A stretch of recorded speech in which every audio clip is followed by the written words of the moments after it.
Hey everybody, welcome back to Our Liberty House. It is Lucas, and today we are going to go over what we are growing, what we've started for the 2023 growing season in our seed starting setup.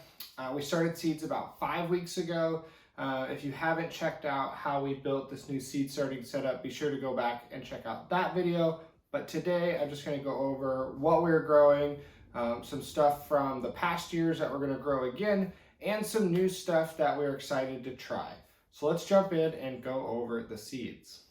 All right, let's start with tomatoes, one of our favorite things to grow. I'm sure one of your guys' favorite things to grow, and we've got some different varieties that we have started. The first one that we have started is a new one to us this year. We're going to try determinate tomatoes, meaning they grow to a determined height, they set all their fruit, relatively at the same time. You harvest and they die back. The thought process, hopefully here with our long growing season, is I'll be able to get 2 harvests of determinate tomatoes so we can make more sauce and canned tomatoes all at once instead of having to freeze a bunch like you've seen us do in the past. So I'm growing the high Mowing Plum Perfect Paste Tomato. They're kind of like a San Marzano Roma, a plum tomato. They had really good reviews. They ripen in about 75 days from the time of transplant. So these are the first ones, and they've taken off. They've grown really fast, so that's exciting. I'll try to get them in the ground the first week of April. The other ones I haven't started yet because I do want to stagger our harvest a little bit, but I need to start this weekend or this week, are the tomato bush Glacier, another determinate tomato.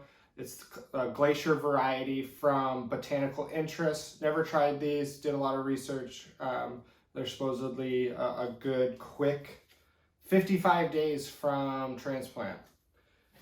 And then for the longer part of the growing season, I'm going to start later, probably after I've already got these in the ground, is I'm going to do the Ace 55, also from Botanical Interest. Ace 55 is an older variety. You can find it from any seed company. So these will be, we'll start later on.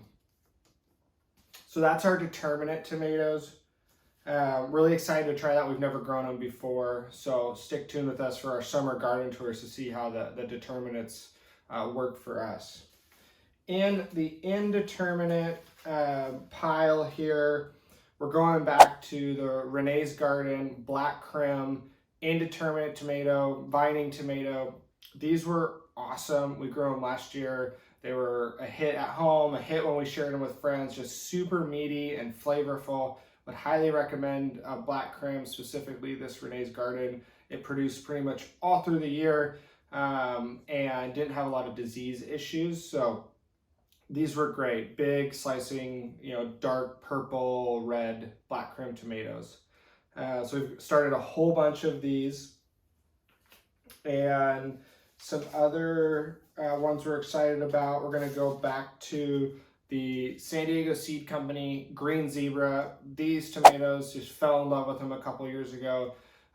They're like candy. They're super sweet. You can add them to salads, put them on a burger. They're a little bit smaller of a slicer, but just super sweet. Would highly recommend. These have grown great for us, just bumper crops. So the San Diego Seed Company Green Zebra.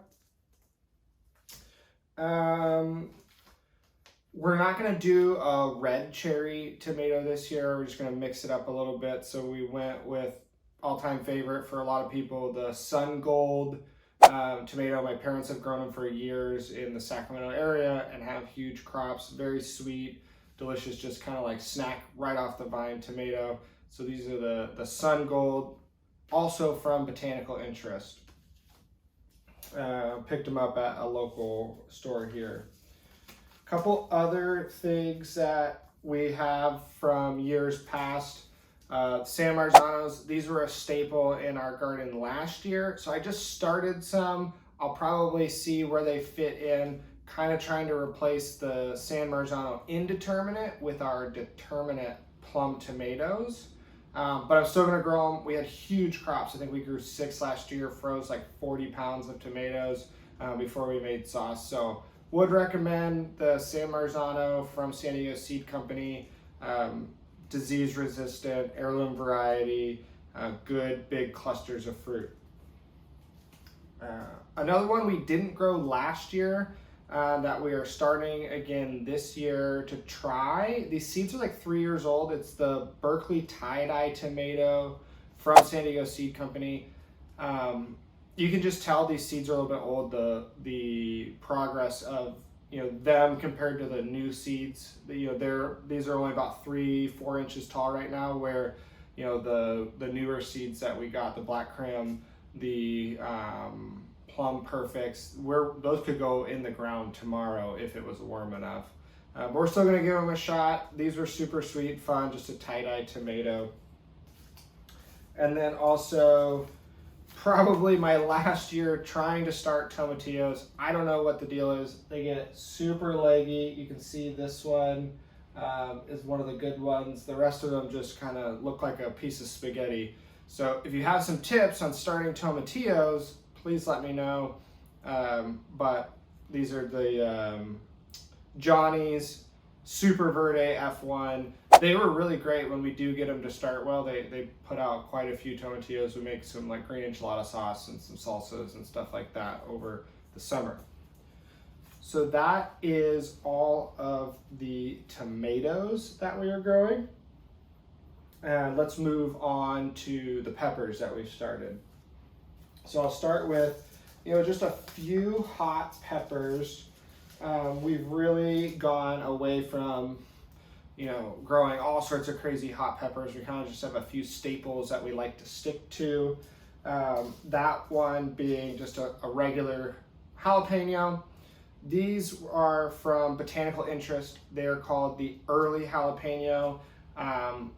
We grew them last year. Probably the best jalapenos we've eaten as far as flavor. They didn't get super big like some of the other varieties. You get some like jumbo jalapenos, but these were perfect for just the two of us. You can dice them up for tacos and whatever you're going to use. They ripened really early, and they also produced late. They were still trying to set fruit into like November before they got frostburnt. We just ended up cutting them down, but would definitely recommend these Botanical Interest early jalapenos for just a good tasting hot pepper for your garden. The other one we are going back to is just a Lake Valley. Picked it up at Green Acres here in town. It's a Thai dragon. It's like a red Thai pepper, Thai chili pepper. Really prolific producers, probably too much for just the two of us, but we like to dry these and grind them up and create like crushed red pepper for adding some heat to dishes. You also dice them up fresh and throw them in stuff. They are pretty hot, but not unbearable. So these were really good. We're just gonna go back to them because they've done so well for us the past couple of years. One of the new ones we are trying is from Baker Creek. It's the only seed I believe we have from Baker Creek, but they're kind of cool. They're called a lemon drop pepper.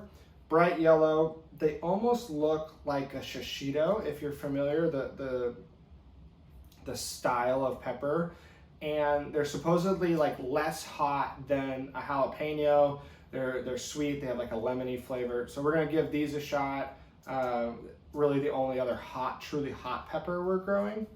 Or it's not even that hot, it's more on the sweet end. And then one more kind of tweener pepper, like hot and sweet. We're gonna do some Hungarian wax again. They're just good for salads. You can pick them pretty young and they have like more sweetness and not a lot of heat, or you can let them ripen a little bit more. And the sugars do develop a little bit more, but you also get more heat as they ripen. So these have been good for us. We're gonna go back to them. These are from Mowing, just the hot Hungarian wax pepper. So that is the more heated peppers. What we're gonna do for sweet peppers again this year is some more of the San Diego Seed Company shishitos. Great producer. You can snack on them raw. They're great, just flashed in a pan with some olive oil, kind of blistered. A good pepper for the Sacramento area if you're not already growing them. They do hold up to the heat pretty well. They have a nice canopy. They kind of shade themselves out, and they produce pretty regular cycles. So you can harvest, you know, enough for dinner, and then come back in a couple days and harvest another batch of them without like having to harvest everything all at once.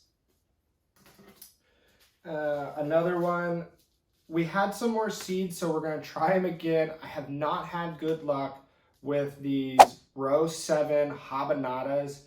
If you're not familiar with the habanada, it is a heatless habanero. Kind of scary the first time you tried it because you're like, is this a joke? Is it going to burn my mouth off? And they truly are. They have all the sweetness and flavor of a habanero without the heat. No heat at all. They're really great tasting. We just have not been able to get them to produce for us here. Could be where we put them in the garden, not enough sun, too much sun. So we're going to try them one more time since we had the seeds. They are a little bit older of a seed as well, about 3, you know, this would be like the 4th season. So we'll see how they start here, you know, in the greenhouse. All right, 3 other brand new ones for us is these 2 from Mowing. They are traditional like bell pepper size slicing bells. One is the Flavor Burst. They turn like a bright yellow, like almost like a neon yellow green when fully ripe. They just look fun. I'm sure they taste just like a, you know, a colored bell pepper, but they just kind of had a cool look. So we're going to try them again. It's tough in Sacramento to grow large format bell peppers because we get some really crazy heat when they start to ripen. So you just have to be a little bit more on your shade cloth or your covering when we do have those 100-degree days, while these large bell peppers are needing time to ripen. So that was the Flavor Burst, so lime green. And then we're doing the Melena early orange bell. So this is an orange, you know, bell pepper once ripe, and you can harvest them green as well, younger if you just need a, you know, green bell pepper for cooking. Those are the 2 large format bells we're going to start. The last one, kind of cool, fun one, it is from Botanical Interest as well. It is called the Candy Cane Chocolate Pepper.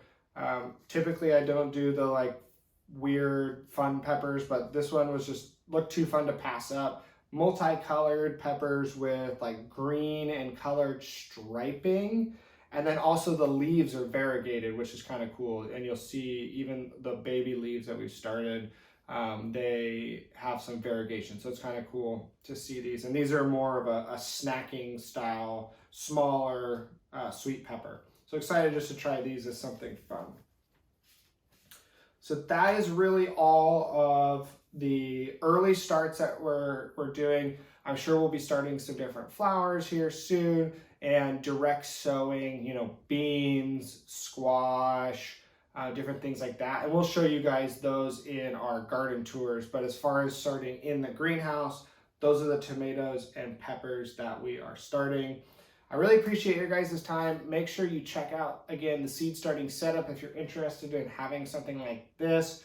And then follow along here probably next month when we start getting everything into the ground. We'll show you how everything opened up. We did get into a community garden this year, so we're going to have a lot more content, a lot more tours, probably stick to one at the Our Liberty House backyard garden. And then we'll also probably put out a tour monthly about with the community garden. So make sure you guys hit that thumbs up, like and subscribe to our channel for more. Check us out, Our Liberty House on Instagram, and we'll catch you next time.